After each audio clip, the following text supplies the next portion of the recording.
Hello अंशल lovers, welcome back to my channel. आज एक और नया फ़ैन फिक्शन आपके साथ शेयर करने वाली हूँ। काफ़ी टाइम से एक omega verse fan fiction share नहीं किया था, तो आज का ये fan fiction omega verse fan fiction होने वाला है। ये एक हाई स्कूल फ़ैन फिक्शन होने वाला है और इसमें आप टीन प्रेगनेंसी भी देखेंगे, यानी विंग और वांगजी दोनों ही अपनी टीन एज में हैं। विंग यहाँ एक ओमेगा है और वांगजी अल्फ़ा है। स्टोरी लाइन कुछ इस तरीके से है कि विंग अपने क्लासमेट लांग वांगजी से प्रेग्नेंट हो चुका है और वांगजी को इस बारे में कोई आइडिया भी नहीं है। अब विंग इतनी बड़ी बात वांगजी से कब तक छुपाए रखेगा, और जब वांगजी को इस बारे में पता चलेगा तो उसका रिएक्शन क्या होगा, ये आप इस फैन फिक्शन में देखेंगे। ओके, तो इससे ज़्यादा मैं कुछ और रिवील नहीं करूँगी। आज के फैन फिक्शन का फर्स्ट पार्ट शुरू करते हैं। प्लीज़ वीडियो को लाइक ज़रूर करना, जिससे वीडियो ज़्यादा से ज़्यादा वायरल हो सके। फैन फिक्शन का लिंक, ऑथर नेम आपको डिस्क्रिप्शन बॉक्स में मिल जाएगा। ओके, तो आज का पार्ट शुरू करते हैं। विंग जब 17 साल का था, उसने हमेशा से सोचा था कि उसे पता है उसे अपनी लाइफ में क्या करना है। वो हाई स्कूल से ग्रेजुएट होगा, बिजनेस स्कूल जाएगा, जेंगजा के साथ एलपी इंडस्ट्रीज में काम करेगा और शायद फिर शादी करेगा, बच्चे अडॉप्ट करेगा। पर ये सब प्लान्स पर उसे पानी फिरता हुआ दिख रहा था, क्योंकि उसकी किस्मत ने उसके लिए कुछ और ही डिसाइड कर लिया था। वो बाथरूम फ्लोर पर बैठा हुआ था। उसकी हार्ट बीट्स बहुत फास्ट हो गई थी, क्योंकि उसके हाथ में उसके प्रेगनेंसी टेस्ट के रिजल्ट्स थे। वो प्रेग्नेंट था। अब यहाँ से कहानी में फ्लैशबैक शुरू होता है। 2 महीने पहले जेंगशा अपनी बास्केटबॉल प्रैक्टिस फिनिश करके आता है और वो लॉकर रूम्स में पहुँचता है, जहाँ विंग ऑलरेडी मौजूद था। जेंगशा उसे देखकर कहता है, तुम्हें यहाँ नहीं होना चाहिए। विंग कहता है, पर क्यों? जेंगशा कहता है, क्या तुमने स्कूल गाइडलाइंस नहीं देखी? सेक्शन में लिखा हुआ है कि डिफरेंट जेंडर्स के लिए सेपरेट लॉकर रूम्स हैं। विंग कहता है, पर मैं एक बीटा हूँ और बीटास पर वो रूल्स अप्लाई नहीं होते। जेंगशा कहता है, तुम्हें कितनी बार कहना पड़ेगा, तुम एक बीटा नहीं हो, तुम एक। इससे पहले वो लाइन कंप्लीट करता, विंग कहता है, मैं एक ओमेगा के रूप में अभी तक प्रेजेंट नहीं हुआ हूँ, मैं बीटा हूँ, और प्लीज़ मुझसे इस बात पर बहस करना बंद कर दो, बल्कि ये पूछो कि मैं यहाँ क्यों आया हूँ। जेंगशा कहता है, तुम क्यों आए हो यहाँ? विंग कहता है, हुआइसांग ने हमें एक पार्टी के लिए इनवाइट किया है जो वैन मैंशन में होने वाली है। जेंगशा कहता है, मुझे तो लगता था कि तुम वेंचाओ से नफरत करते हो, तुम उसकी पार्टी में जाने के लिए तैयार हो। विंग कहता है, मैं अभी भी वेंचाओ से नफरत करता हूँ, पर वेंचिंग वहाँ होगी और वेनिंग भी वहाँ होगा। जेंगशा कहता है, तो मैं क्या करूँ? विंग कहता है, कम ऑन जेंगशा, कुछ महीनों में हम ग्रेजुएट हो जाएंगे, फिर हमें दूसरा मौका नहीं मिलेगा। तभी लॉकर रूम में लांग वांगजी वहाँ आता है। विंग उसे देखकर कहता है, लंजा, जेंगशा से कहो ना कि उसे वैन पार्टी में इस फ्राइडे हमारे साथ चलना चाहिए। विंग एक सेकंड के लिए वांगजी की तरफ देखता है। वांगजी एक यंग अल्फा था। वो अपने लॉकर रूम से कुछ निकालता है और विंग को एक ऐसा लुक देता है जैसे वो उससे रिडिकुलस कहना चाहता हो, और वहाँ से चला जाता है। विंग उसे घूरता ही रह जाता है। जेंगशा विंग से कहता है, तुम उसके साथ दोस्ती बनाने की कोशिश क्यों करते हो जब साफ दिखता है कि वो तुमसे नफरत करता है? विंग कहता है, पता नहीं, मुझे बस उसे टीज करना अच्छा लगता है। जेंगशा उससे कहता है, किसी दिन वो तुम्हें बहुत मारेगा, फिर रोते हुए मेरे पास मत आना। विंग हंसने लगता है। वो दोनों इसी तरह अपना सामान लेकर लॉकर रूम से बाहर आ जाते हैं। अब फ्राइडे का दिन आता है जब वैन मैंशन में पार्टी होने वाली थी। जेंगशा रेडी हो रहा था और खुद को मिरर में देख रहा था। विंग उसे देखकर कहता है, तुम बहुत अच्छे दिख रहे हो, क्या हम प्लीज़ अब जा सकते हैं? फाइनली वो दोनों पार्टी के लिए निकल जाते हैं। जेंगशा की मदर यानी आंट यू को अगर पता होता तो वो दोनों कभी भी वैन्स की पार्टी में नहीं जा पाते, क्योंकि सिटी में सब लोग जानते हैं वैन रोहान के दोनों बेटे कितने प्रॉब्लमैटिक हैं। लेकिन दोनों ही इस वक्त घर पर नहीं थे। अंकल जांग बिजनेस ट्रिप की वजह से बाहर गए हुए थे और आंट यू अपनी सिस्टर को मिलने के लिए गई हुई थी। जांग यानली अपने कॉलेज में थी, इसलिए जेंगशा और विंग को ये परफेक्ट मौका मिल जाता है पार्टी में जाने का। रास्ते में जाते वक्त विंग बार बार जेंगशा को कन्विंस कर रहा था कि आज उसे पार्टी में अपने क्रश के साथ थोड़ा समय बिताना चाहिए। वेनिंग एक बीटा था। जेंगशा को वो तब से पसंद था जब वो लोग मिडिल स्कूल में थे। हालांकि वेनिंग काफ़ी शाय था। विंग ने सोच लिया था कि वो आज जेंगशा को अपने क्रश के साथ टाइम स्पेंड करने देगा और विंग अपने बेस्ट फ्रेंड हुआइसांग के साथ मस्ती करेगा। जैसे ही वो दोनों वैन मैंशन पहुंचते हैं, हुआइसांग वहीं खड़ा हुआ था। वो विंग को देखकर कहता है, तुम दोनों लेट क्यों हो गए? मैं कब से यहाँ तुम्हारा इंतज़ार कर रहा था। विंग कहता है, सॉरी हुआइसांग, पर ये लवर बॉय रेडी होने में कुछ ज़्यादा ही टाइम लगा रहा था। जेंगशा विंग की तरफ गुस्से से देखता है और हुआइसांग हंसने लगता है। जेंगजा उन दोनों को अकेला छोड़कर चला जाता है। हुएसांग तुरंत वुयिंग का हाथ पकड़ता है और उससे कहता है, गैस करो कि आज यहाँ पार्टी में और कौन आया है। वुयिंग पूछता है, मुझे कोई आइडिया नहीं है, कौन आया है। हुएसांग मुंह बनाते हुए कहता है, ठीक है, अगर तुम गैस भी नहीं करना चाहते तो मैं भी नहीं बताऊंगा, तुम खुद ही देख लेना। अब वो दोनों कुछ टाइम के लिए पार्टी में ही इधर उधर घूमते हैं। पार्टी में काफ़ी लाउड म्यूजिक था, टीनेजर्स पार्टी कर रहे थे और उन सब के हाथ में बियर के कप्स थे। हुएसांग वुयिंग से बियर के लिए पूछता है, पर वुयिंग मना कर देता है। तो हुएसांग उससे कहता है, वे ब्रदर, मैं तो कुछ ड्रिंक्स लेने वाला हूँ। वुयिंग मुस्कुराते हुए वहाँ से चला जाता है। तभी अपने सामने वो एक सीन देखता है। जिन जुशिन किसी को ड्रिंक ऑफर कर रहा था। हालांकि जिसको वो ड्रिंक ऑफर कर रहा था उसका फेस वुयिंग को क्लियरली नहीं दिख रहा था। जिन जुशिन कहता है, ये बस एक ड्रिंक ही तो है, तुम क्यों नहीं ले रहे हो, तुम्हें भी फन करना चाहिए। वुयिंग उस पूरी कॉन्वर्सेशन को सुन रहा था। उसे उस बेचारे इंसान पर तरस आता है जिसको भी जिन जुशिन ड्रिंक ऑफर कर रहा था। वो तुरंत जिन जुशिन के हाथ से वो ड्रिंक छीनता है और पूरी खुद पी जाता है। फाइनली उस अदर पर्सन का फेस वुयिंग को नजर आता है। वो और कोई नहीं, लांग वांगजी ही था, जो अभी भी अपनी हॉन्टिंग ब्यूटीफुल गोल्डन आइज से वुयिंग की तरफ देख रहा था। पर इस बार वो काफी अननॉयड दिख रहा था। जिन जुशिन कहता है, वे वुशन, मैं तुम्हें ड्रिंक ऑफर नहीं कर रहा था। वुयिंग कहता है, हाँ वो तो मैंने देखा, पर लंजा तुम्हारी ड्रिंक नहीं लेना चाहता था, ड्रिंक वेस्ट हो जाती इसलिए मैंने पी लिया। जिन जुशिन कहता है, वो खुद अपने आप कह सकता था।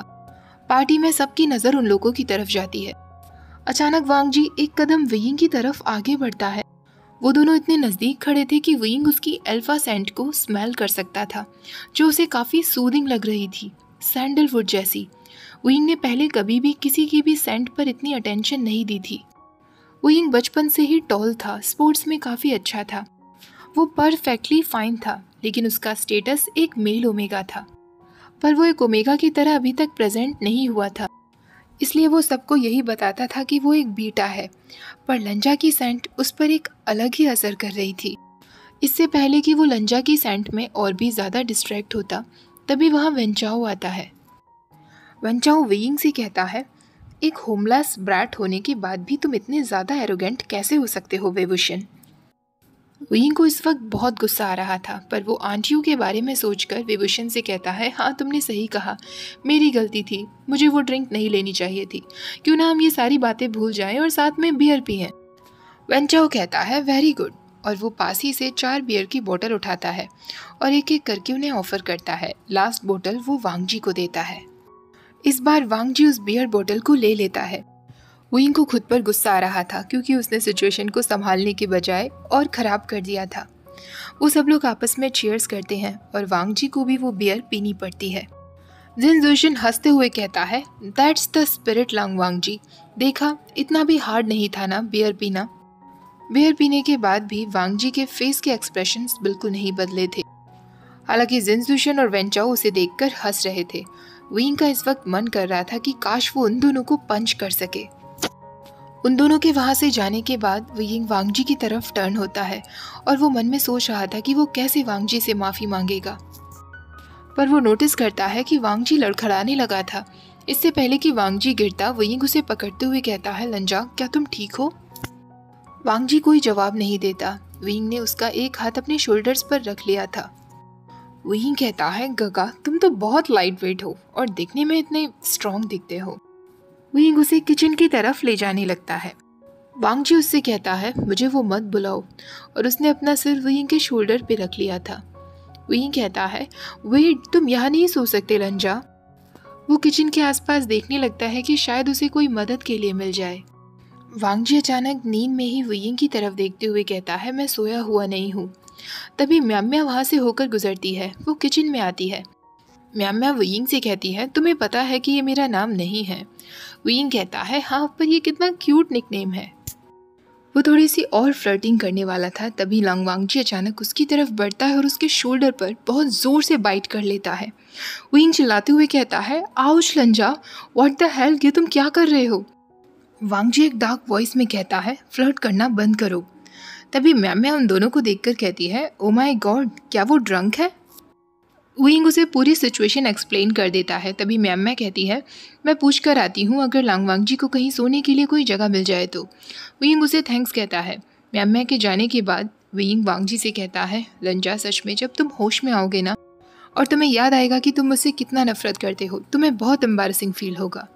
वांगजी एक बार फिर वियिंग की तरफ देखने लगता है और उससे कहता है, मैं तुमसे नफरत नहीं करता।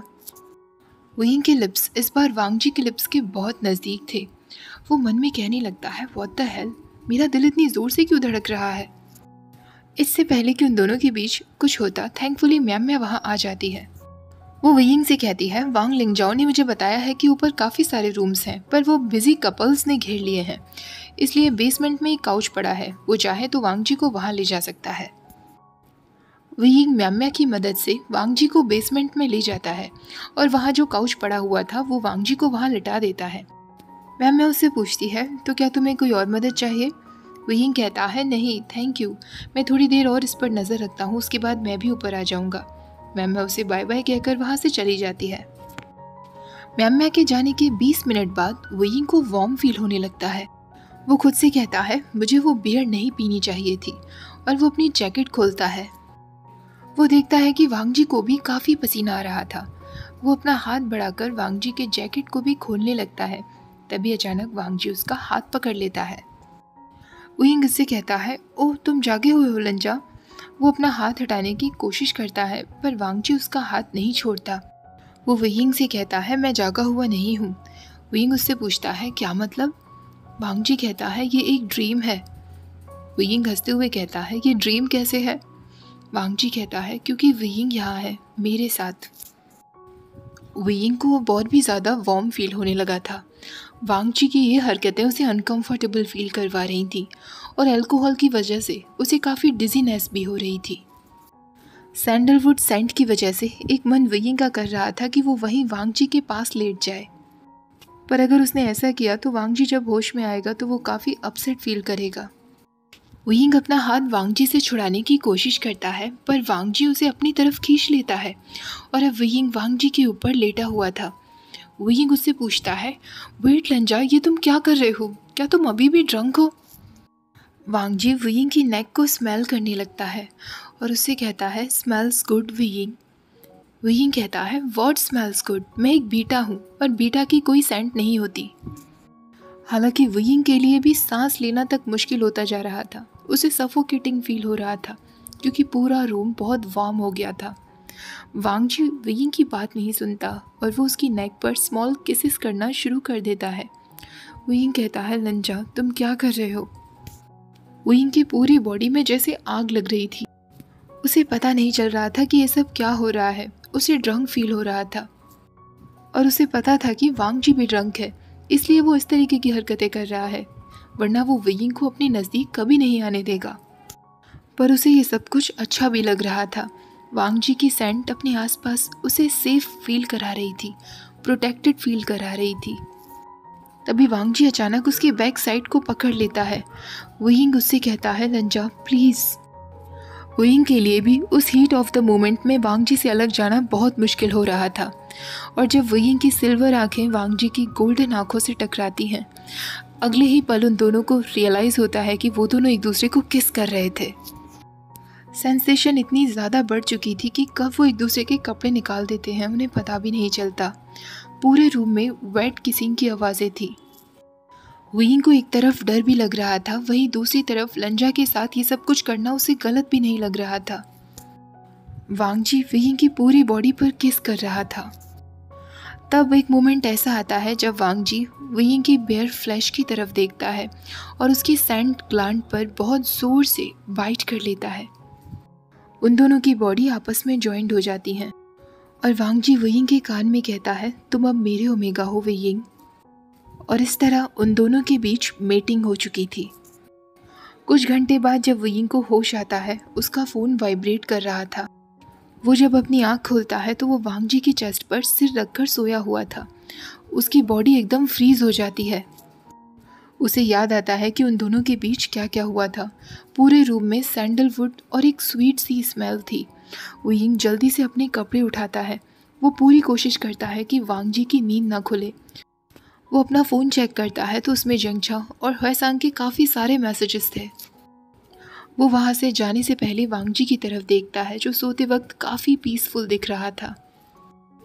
वयिंग को गिल्टी फील होने लगता है कि उसने लंजा की ऐसी हालत का फ़ायदा उठाया। वांग जी की तरफ से ये एक ड्रंकन मिस्टेक थी, पर वयिंग तो होश में था ना, वो ये सब कुछ रोक सकता था, पर उसने ऐसा नहीं किया। अब वयिंग को काफ़ी अशेम्ड फील हो रहा था। वो जल्दी से पूरी जगह को क्लीन करता है। वो अपनी गलती का कोई भी एविडेंस नहीं छोड़ना चाहता था। वो वांग जी को वहीं सोता हुआ छोड़कर वहाँ से निकल जाता है। ओके गाइस, तो इस फैन फिक्शन का फर्स्ट पार्ट यहीं ख़त्म करते हैं। कैसा लगा आप लोगों को फर्स्ट पार्ट, मुझे कमेंट सेक्शन में ज़रूर बताइएगा। और आज का वीडियो अच्छा लगा है तो प्लीज़ वीडियो को लाइक, शेयर, चैनल को सब्सक्राइब करना मत भूलिएगा। Thank you for watching. Bye bye.